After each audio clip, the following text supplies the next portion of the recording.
Good morning Telangana. నేను మీ ప్రతిష్ట. బులెటిన్ల ముందుగా హెడ్లైన్స్.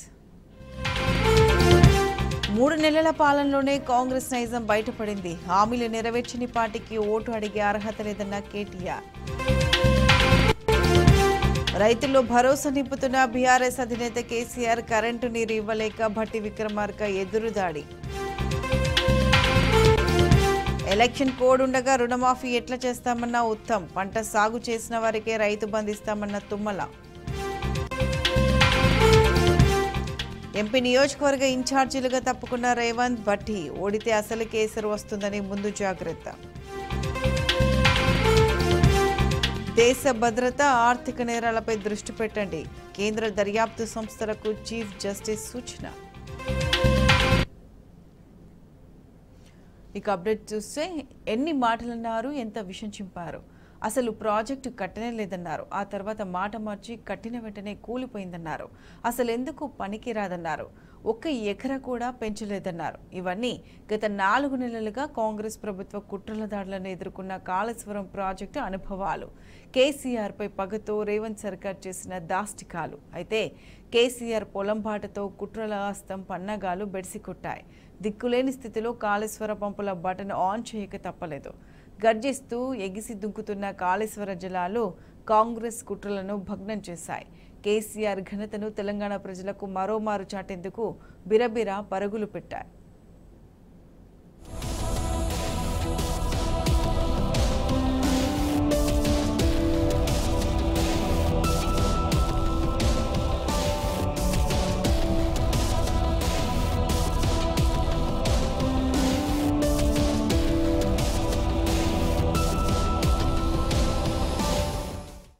కాళేశ్వరం తెలంగాణకు జలేశ్వరం. సాగునీటిని అందించడమే కాదు, భూగర్భ జలాలను పెంచే జలనాడి. ఎక్కడో పారుతున్న గోదావరి జలాలను ఒడిసిపట్టి నదికి కొత్త నడక నేర్పి తెలంగాణ పొలాలకు మళ్లించిన మహాప్రయత్నం. ప్రపంచమంతా కొనియాడిన ఇంజనీరింగ్ మార్వెల్. ఇంతటి జల సంజీవని కూడా ఇప్పుడు కాంగ్రెస్ కుట్ర రాజకీయాల్లో చెక్కి విలవిలలాడుతోంది. మేడిగడ్డలో 2 పిల్లర్లు కుంగితే అదే సాకుగా మొత్తం కాళేశ్వరం ప్రాజెక్టే కూలిపోయిందన్నట్టుగా తప్పుడు ప్రచారం చేస్తోంది కాంగ్రెస్ సర్కార్. కేసీఆర్ ను, బీఆర్ఎస్ ను బద్నాం చేసేందుకు ఏకంగా రాష్ట్ర జల భాండాగారాన్నే ఎండబెట్టే కూలగొట్టే కుతంత్రాన్ని పన్నింది. లక్షలాది రైతుల ఆశల పంటలను ఎండబెట్టేందుకు సైతం తెగించింది. కాళేశ్వరం అసలు పనికే రాదు, ఈ ప్రాజెక్టులో నీళ్లు నిల్వ చేయమన్నారు. అసలు కాళేశ్వరం ద్వారా 1 ఎకరానికి కూడా నీళ్లు ఇచ్చిన దాఖలాలే లేవని అడ్డంగా బుకాయించారు. సీఎం రేవంత్ రెడ్డి సహా మంత్రులు, ఇతర నాయకులు కాంగ్రెస్ విషపూరిత పేపర్లు, సోషల్ మీడియాలో దిక్కుమాలిన ప్రచారం చేశారు. పార్లమెంటు ఎన్నికల్లో రాజకీయ లబ్ధి కోసం కేసీఆర్ పై బురద జల్లుడు పన్నాగాలకు తెరలేపింది. అన్నదాతలను బలిపెట్టింది. చేతికందిన పంటలు కండ్ల ముందే ఎండిపోతుంటే రైతన్నలు విలవెలలాడారు. చివరి తడులకు సాగునీళ్లివ్వాలని విజ్ఞప్తులు చేశారు. అయినా తమ రాజకీయ వ్యూహంలో భాగంగా లేని కరువును తెచ్చిన రేవంత్ సర్కార్ కు అన్నదాతల గోడు పట్టలేదు. రైతులు రోడ్డెక్కి ధర్నాలు చేస్తే పోలీసులతో బెదిరించింది. కాళ్లు పట్టుకున్నా కనికరించలేదు. దీంతో రాష్ట్రంలోని లక్షలాది ఎకరాల్లో పంట నష్టమైంది. వేలాది రైతులు అప్పో సొప్పో చేసి పెట్టిన పెట్టుబడి ఎండుగడ్డిలా మారి బూడిదైంది. పశువుల మేతగా మారింది.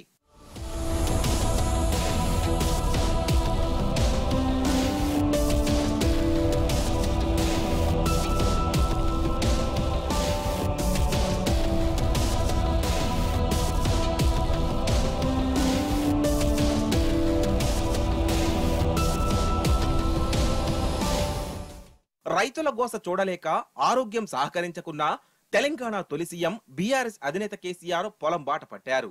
కరువు రైతులకు భరోసానిచ్చేందుకు రైతు బాంధవుడే కదిలి వచ్చాడు. జనగామ, నల్గొండ, సూర్యాపేటలో పంట నష్టపోయిన రైతులను పరామర్శించారు. రైతులకు న్యాయం చేసేందుకు ఎంతటి పోరాటానికైనా సిద్ధమేనని ప్రకటించారు. కాంగ్రెస్ సర్కార్ నయవంచనను ఎండగట్టారు. కుట్రలను రైతులకు వివరించి చెప్పారు. అంతేకాదు కరీంనగర్ రైతుల కోసం గళమెత్తారు. కాంగ్రెస్ సర్కారును వదిలిపెట్టమని, రైతులకు న్యాయం చేసేదాకా తరుముతామని హెచ్చరించారు. చాలా మంది రైతులు నాతో చెప్పింది ఏమంటే, చాలా గ్రామాలలో నీళ్లు ఇస్తామని అన్నారు కాబట్టి, మొదట ఇచ్చిండ్రు కాబట్టి మేము నమ్మి పంటలు వేసుకున్నాము. మొదలే ఇయ్యమని చెప్తే కనీసం వేయకుండా ఉండేవాళ్ళము. మాకు అనవసరంగా ఈ ప్రభుత్వం నష్టం చేకూర్చింది అని చెప్పి వాళ్ళు స్పష్టంగా నాతోనే స్వయంగా చెప్పడం జరిగింది. చాలా బరువైనటువంటి గుండెతో నేను మాట్లాడుతా ఉన్నా, బాధ కలుగుతా ఉంది. ఇంత షార్ట్ పీరియడ్లో వితిన్ 100 days 110 daysలో ఇంత దుర్భరమైన పరిస్థితి చూస్తామని మేము అనుకోలేదు. రైతులు ఇంత ఏడ్చేటువంటి పరిస్థితికి పోతారని కూడా అనుకోలేదు. మాకే సమాచారాన్ని బట్టి, అందినటువంటి సమాచారాన్ని బట్టి 100 రోజులలో 200 మంది రైతులు ఆత్మహత్యలు చేసుకున్నారు. కొందరు కరెంటు షాకులతోని, కొందరు ఆత్మహత్యలు. 100 రోజుల పరిపాలనలో 200 మంది రైతులు ఆత్మహత్యలు. నేను కొద్దిగా బాధపడుకుంటూ మాట్లాడుతున్న ఆవేదనతో, ఎందుకంటే రైతులు మళ్ళా ఆత్మహత్య చేసుకునే దుస్థితి ఈ రాష్ట్రంలో వస్తుందని చెప్పి మేము కళ్ళ కూడా అనుకోలే. ఎందుకంటే చాలా వరకు పనులు మేము చేసి పెట్టినాం, పటిష్టంగా చేసి పెట్టినాం. ఎక్కడికక్కడ ప్రజా ఉద్యమాలు లేవదీస్తాం, రాష్ట్రాన్ని రణరంగం చేస్తాం. నేను చెప్తా ఉన్నా, ఊరుకోం. We're not going to sleep. At any cost we will fight on behalf of the farmers, on behalf of the people. KCR పొలంబాటకు రైతు లోకం నుంచి వచ్చిన స్పందన చూసి రేవంత్ సర్కార్ కు ముచ్చెమటలు పట్టాయి. కాంగ్రెస్ పార్టీ చేసిన ద్రోహంపై రైతుల కన్నెర్రతో భస్మాసుర హస్తం పార్టీకి చెమటలు పట్టాయి. కరీంనగర్ అంటేనే ఉద్యమాల పురిటిగడ్డ. అక్కడికి కేసీఆర్ వెళ్తే రైతుల కోసం పోరుబాట పడితే రాష్ట్రంలోని రైతులోకమంతా ఏకమవుతుంది. ఈ ఆలోచనే కుట్రల కాంగ్రెస్ కు వణుకు పుట్టించింది. అంతే, తెల్లారేసరికి గాయత్రి పంప్ హౌజ్ నుంచి ఎత్తిపోతలు షురువయ్యాయి. గాయత్రి పంప్ హౌజ్ నుంచి ఎస్ఆర్ఎస్పీ వరద కాలువలోకి నీటిని ఎత్తిపోసుడు షురువైంది. కాళేశ్వర గంగా ఎగిసిపడింది. మోటార్ బటన్ ఆన్ చేస్తే కాలంతో సంబంధం లేకుండా 100 టీఎంసీల నీరు దుంకుతుంది. ఇక్కడే కాంగ్రెస్ కుట్రలన్నీ బట్టబయలయ్యాయి. అంటే కేసీఆర్ చెప్పినట్టు నీటి లభ్యత ఉంది, వాటిని ఎత్తిపోసే అవకాశం కూడా ఉంది. అయినా సరే కావాలనే కాళేశ్వరం నుంచి నీటిని ఎత్తిపోయలేదు. కుట్ర పూరితంగానే రైతుల పంటలను ఎండబెట్టి వారి ప్రాణాలతో చెలగాట మాడారని తేలిపోయింది. ఇదే విషయాన్ని బీఆర్ఎస్ నేతలు గట్టిగా నిలదీస్తున్నారు. నిన్నటిదాకా లేవన్న నీళ్లు ఇప్పుడెక్కడి నుంచి వచ్చాయి? అసలు పనికే రాదని తప్పుడు ప్రచారం చేసిన కాళేశ్వరం ప్రాజెక్టు నుంచి నీళ్లెలా దుంకుతున్నాయని ప్రశ్నించారు. సోషల్ మీడియాలో రేవంత్ రెడ్డి కుట్రలను ఎండగడుతూ పోస్టులు వెల్లువెత్తాయి. కాంగ్రెస్ పార్టీ దుర్మార్గపు కుట్రలను రైతులంతా తూర్పారబడుతున్నారు. ఇక్కడ కీలకమైన విషయం ఏమంటే, ఇదేదో కాలం తెచ్చిన కరువు కాదు, ఇది అచ్చంగా ఈ అసమర్థ కాంగ్రెస్ ప్రభుత్వం తెచ్చిన కరువు అనే మాట నేను కాదు, ఇవాళ రాష్ట్రంలోని ప్రజలందరూ కూడా అంటా ఉన్నమాట. ఒకవైపేమో కాళేశ్వరం ప్రాజెక్టు విఫల ప్రాజెక్టుగా చిత్రీకరించి అందులో ఏదో జరిగిపోయింది అనే ఒక భ్రమ కల్పించి కాళేశ్వరమే ఫెయిల్యూర్ అనే ఒక బద్నాం చేయడానికి ఉద్దేశపూర్వకంగా అక్కడ నీళ్లు ఉండి నీళ్లు ఇవ్వకుండా నిన్న కేసీఆర్ గారు నల్లగొండకి సూర్యాపేటకు వచ్చిపోతే ఆ దెబ్బకు జడిసి 5 తారీఖు నాడు కేసీఆర్ గారు కరీంనగర్కు వస్తున్నారంటే ఆ దెబ్బకు జడిసి నిన్న Nandi pump house, Gayatri pump హౌజ్లో నిన్న నీళ్లు చాలు చేసి ఎల్లంపల్లి నుంచి నీళ్లు ఎత్తిపోసి ఇవాళ కరీంనగర్లో అక్కడ నీళ్లు ఇస్తా ఉన్నారు. నిన్నటిదాకా కాళేశ్వరం ఫెయిల్యూర్ అని చెప్పిన ప్రభుత్వం ఇవాళ అదే కాళేశ్వరం ఎక్కడెక్కడైతే బాహుబలి మోటార్లు పెట్టి కేసీఆర్ గారు ఇన్ని రోజులు గోదావరి నీళ్లను తెలంగాణ బీళ్లకు మళ్లిచ్చినారో ఇవాళ అవే నీళ్లను ఇవాళ కరీంనగర్ జిల్లాలో ఇస్తా ఉన్నారు. అదే పద్ధతుల్లో కేసీఆర్ ఉన్నన్ని రోజులు ఇక్కడ నాగార్జున సాగర్లో మరి బ్రహ్మాండంగా ఎన్నడూ ఇబ్బంది లేకుండా కావలసినంత నీళ్లు రైతాంగానికి టెయిల్ ఎండ్ దాకా ఇచ్చిన ఘనత కేసీఆర్ గారు. ఇవాళ ఒక మంత్రి గారు అంటున్నాడు, వ్యవసాయ మంత్రి, ఇది కాలం తెచ్చిన కరువు అంటున్నాడు. అయ్యా మంత్రి గారు, ఇది కాలం తెచ్చిన కరువు కాదు, చేతగాని నీ ప్రభుత్వం, చేతగాని కాంగ్రెస్ తెచ్చిన కరువు, 100% నీళ్లుండి ఇవ్వలేని అసమర్థ ప్రభుత్వం తెచ్చిన కరువు. నిన్నటిదాకా ఉన్న కరువంతా కాంగ్రెస్ సృష్టించిన పొలిటికల్ డ్రామానేనని మండిపడుతున్నారు. మొత్తంగా కాళేశ్వరంపై కాంగ్రెస్ కుట్రలు నిగ్గుతేలాయి. ఓట్ల లబ్ధి కోసం అన్నదాతల గోసపుచ్చుకున్న రేవంత్ రెడ్డి సర్కార్ దుర్మార్గం సభ్య సమాజం ముందు బట్టబయలైంది.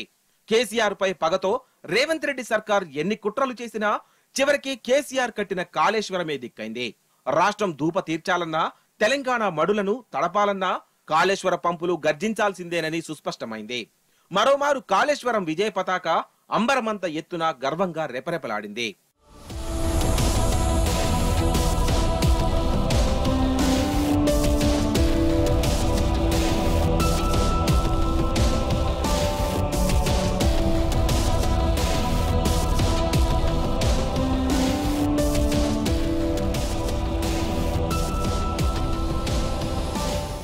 న్యూస్ ఉమ్మడి నల్గొండ జిల్లా పరిధిలోని 2 పార్లమెంటు స్థానాల్లో బీఆర్ఎస్ విజయకేతనం ఎగురవేస్తుందని బీఆర్ఎస్ వర్కింగ్ ప్రెసిడెంట్ కేటీఆర్ ధీమా వ్యక్తం చేశారు.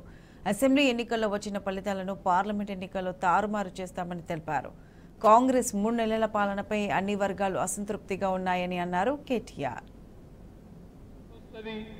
మొన్ననే ప్రభుత్వం వచ్చింది కదా అని ఎవరైనా నిరాశలో ఉంటే వాళ్ళకి నేను యాద్ చేస్తున్నా. 2018లో ఆనాడు జిల్లా మొత్తం మనమే గెలిచినాం. 12కి 11 గెలిచినాం. ఒక మునుగోడు తప్ప అని గెలిచినట్టున్నాం.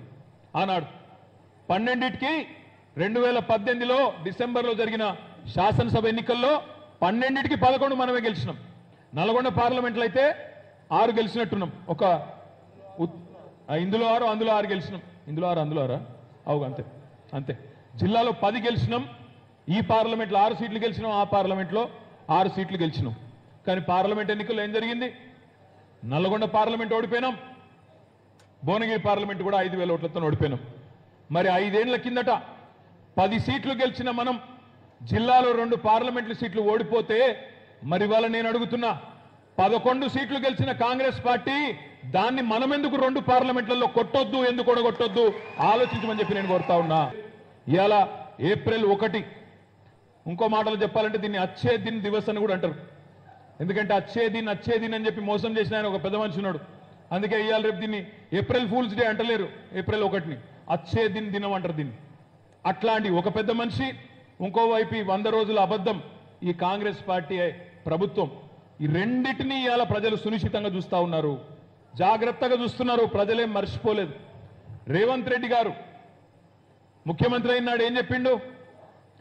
మీరు డిసెంబర్ 9 నాడు నేను వస్తున్నా, ఉరకండి మీరు బ్యాంకుకి, ఉరుకులు పరుగుల మీద పోయి లోన్ తీసుకోనోళ్ళు ఉంటే తెచ్చుకోండి, 2 లక్షల రుణమాఫీ నేను చేస్తా డిసెంబర్ 9కి అని మనం అడగలేదు, ఆయననే చెప్పిండు.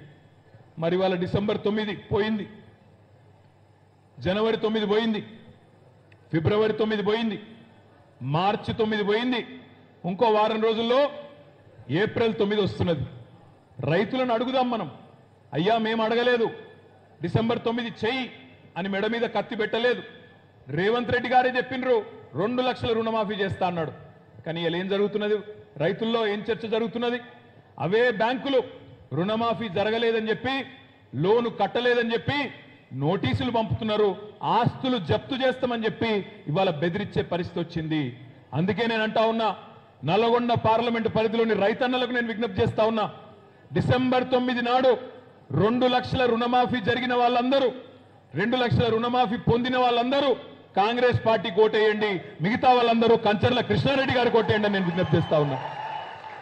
మోసపోయిన వాళ్ళు మా కోటేయండి, నిజంగా రుణమాఫీ అయిన వాళ్ళు కాంగ్రెస్ కోటేసుకోండి. ఏం ముఖం పెట్టుకుని అడుగుతారండి కాంగ్రెస్ వాళ్ళు ఓట్లు? రుణమాఫీ చేయలేదు, కనీసం రైతు బంధు ఇయ్యలేదు. మనం 10 రోజుల్లో ఇచ్చేది 7,600 కోట్లు.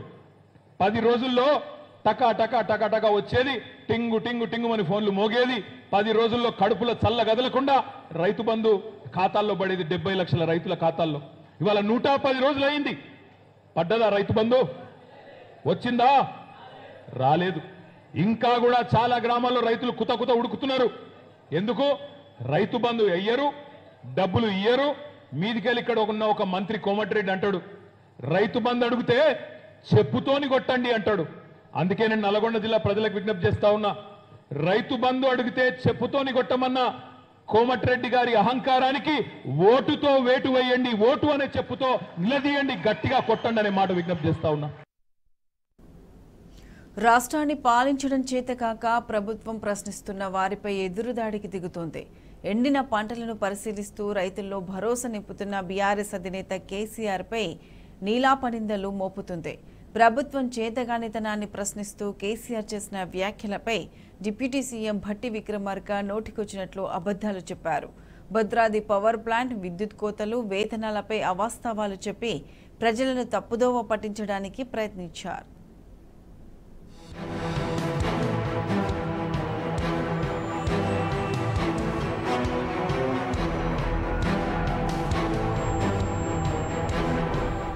ఆడలేక పాత గజ్జలు అన్నట్టుగా ఉన్నది రాష్ట్ర ప్రభుత్వం తీరు. కార్యాచరణ లేక, పాలన చేతగాక, సక్రమంగా సాగు తాగునీరు అందించలేక కరెంట్ ఇవ్వలేకపోతున్న పాలకపక్షం తన చేతగానితనాన్ని నిలదీసిన వారిపై ఎదురుదాడికి దిగుతున్నది. పచ్చి అబద్దాలు వల్లెవేస్తున్నది. ఎండిన పంట పొలాలను సందర్శించి రైతుల్లో భరోసా నింపుతున్న బీఆర్ఎస్ అధినేత, ప్రధాన ప్రతిపక్ష నేత కేసీఆర్ పైన విమర్శల దాడి చేస్తున్నది. సోమవారం ఉప ముఖ్యమంత్రి భట్టి విక్రమార్క ఢిల్లీలో కేసీఆర్ పై నీలాప నిందలు మోపారు. అబద్దాలు వల్లించారు. యాదాద్రి పవర్ ప్లాంట్, విద్యుత్ కోతలు, వేతనాల మంజూరు అంశాలపై భట్టి వట్టి మాటలు చెప్పారు. గుడ్డెద్దు చేలో పడ్డట్టు నోటికొచ్చిన అబద్దాలాడారు.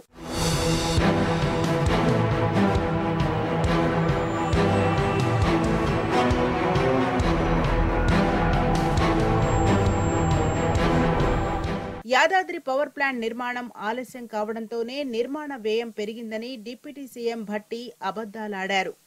నేషనల్ గ్రీన్ ట్రిబ్యునల్ ప్లాంట్ ను రద్దు చేసినా గత సీఎం కేసీఆర్ పట్టించుకోలేదని అవాస్తవాలు చెప్పారు. అయితే వాస్తవం మరోలా ఉంది. కరోనా లాక్డౌన్ తో కార్మికులు సొంత ప్రాంతాలకు వెళ్లడంతో యాదాద్రి పవర్ ప్లాంట్ నిర్మాణం పనుల్లో జాప్యం జరిగింది. లేకపోతే ఇప్పటికే పూర్తయ్యేది. అప్పటికే 80% పనులు పూర్తయ్యాయి. ప్రజాభిప్రాయ సేకరణ జరిపిన తర్వాతే విద్యుత్ ఉత్పత్తిని ప్రారంభించాలని ఎన్టీజీ ఆదేశించింది. ఫిబ్రవరిలో ప్రజాభిప్రాయ సేకరణ జరిపారు. మిర్యాలగూడ ఎమ్మెల్యే లక్ష్మారెడ్డి సైతం ప్లాంటుకు అనుకూలంగా మద్దతు పలికారు.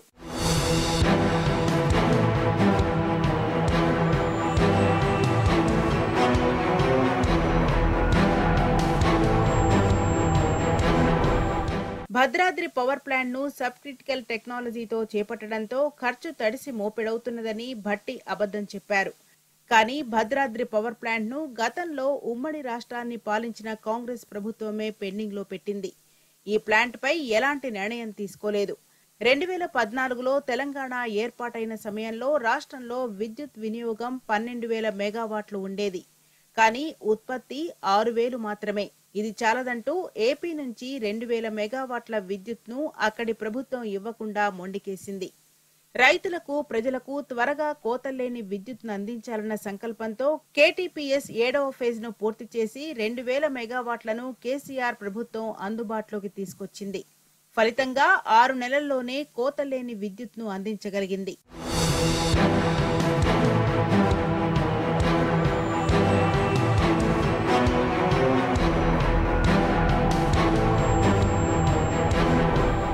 ఎస్ఎల్బీసీ సొరంగం పనులు 10 ఏళ్లలో ఒక్క అడుగు ముందుకు పడలేదని ఉప ముఖ్యమంత్రి విక్రమార్క అబద్ధం చెప్పారు. కానీ వాస్తవంగా 10L1 మొత్తం పొడవు 43.93 కిలోమీటర్లు. ఉమ్మడి రాష్ట్రంలో 22.43 కిలోమీటర్లు పూర్తి చేశారు. తెలంగాణ ఏర్పాటు అనంతరం 11.93 కిలోమీటర్ల మేర పనులు పూర్తయ్యాయి.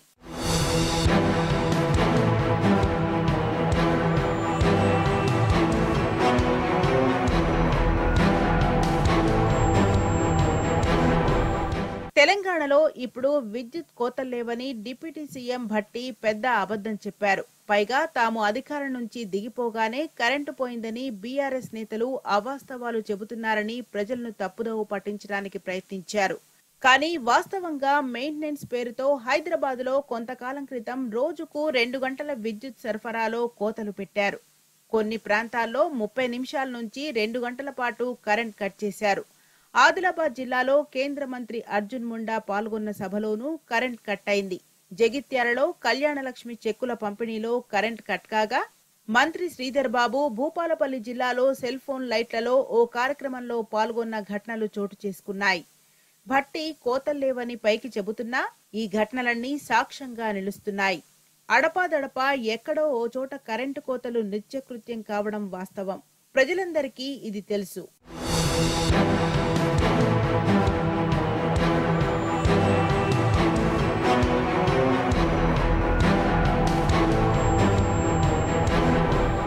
ఇక మార్చి 1వ తారీఖునే ఉద్యోగులకు వేతనాలు, పెన్షనర్లకు భత్యం చెల్లించామని ప్రభుత్వం పదే పదే అబద్దాలు చెబుతోంది. వాస్తవానికి ఏప్రిల్ 1వ తారీఖున సైతం ఉద్యోగులకు వేతనాలు అందలేదు, పెన్షనర్లకు భత్యం చెల్లించలేదు. కానీ వేతనాలు ఇచ్చినట్టు ప్రభుత్వం ప్రకటించుకుంటున్నది. కాగా మోడల్ స్కూల్ టీచర్లు, అంగన్వాడీ టీచర్లు, కేజీబీవీ టీచర్లు, సమగ్ర శిక్షణ ఉద్యోగులకు 10వ తేదీ దాటితే కానీ వేతనాలు పట్టం లేదు. బాధ్యతాయుతమైన డిప్యూటీ సీఎం పదవిలో ఉండి భట్టి అబద్ధాలు చెప్పడంపై ప్రజలు ఆగ్రహం వ్యక్తం చేస్తున్నారు.